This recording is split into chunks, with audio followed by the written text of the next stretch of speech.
Welcome, everybody, and welcome to the next chapter in A Call to the Stars, A Call to Arms. Chapter 7 Point of View. Lieutenant Vanscoy, bridge crew member of the destroyer Keep Your Powder Dry. Well, that wasn't something I expected to see.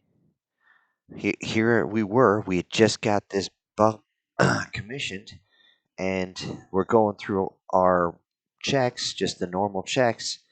And I hear them talking about, okay, let's double check the targeting system. Next thing I know, I hear, what the hell, coming from the gunnery officer. Just then, everything starts going haywire. The artificial gravity cuts off. Half the lights shut off. My entire station shuts down. What the heck is going on? The entire system goes out, and we're adrift in space. And I hear people screaming as I'm trying to reboot my system, get everything back online. What the hell's going on?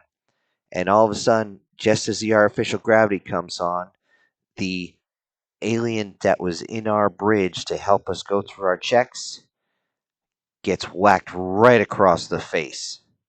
I turn just in time to see his body slump on the ground, holding the side of his head as it's halfway crushed in by the back end of the captain's pistol. As he's screaming at it, "You motherless bastard, what did you do? You sick fuck." And just the expletives just kept coming as he's holding that pistol at the alien's face.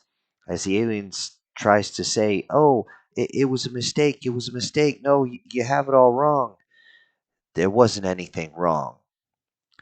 Come to find out, they were testing the targeting computer. So they decided to target one of the closest ships that just happened to be an alien attack craft. It went into a default mode for targeting an alien ship, and everything went haywire. We couldn't fire, we couldn't defend ourselves. We were literally adrift in space for well over 2 minutes. And if you know anything about combat, that's a long time. Oh, dear Lord. So as soon as we got everything back up, the commander started yelling at his XO to get everybody ready. We're going to check the targeting system again. And that's when I took a quick look at the wonderful alien sitting there. And boy, did he turn a shade of green. That's a shade of nervous right there. He was scared. So we targeted a different alien ship.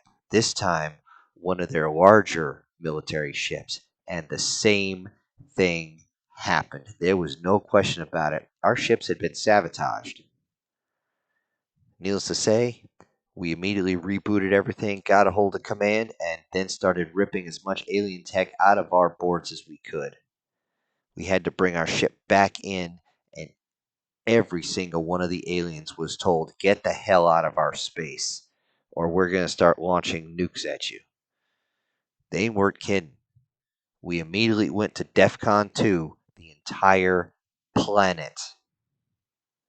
Most of the aliens on the ground probably didn't even know what was going on until they got on their ships and took off, but we didn't care.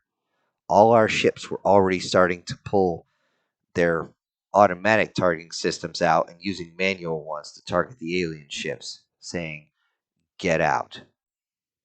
You've crossed the line. We're done. You leave, and you don't ever come back." They left, pretty much just with their tail between their legs. As we made sure all the aliens were off planet, everybody started calling, "Hey, what about my buddy? He's friends with these guys. Maybe he can find something out." Or, "Hey, my sister's been dating one of these aliens. Maybe she can figure out what the hell's going on." And it was just a mess. I'm sure most of the aliens were still confused even as they hit their engines and bolted out of our system. But oh no, they just made an enemy of us. The word went out about 2 minutes ago. Every single one of those Those species were not allowed anywhere within human space, any human territory, and we had actually expanded all the way to Proxima at that point.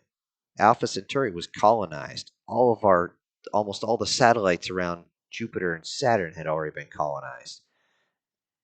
We had a good grip on our area, and they could not fight a two-front war, even as low-powered as we were, low on numbers. But I'll tell you what, I can tell by the sound of the commander's voice that shit's about to change.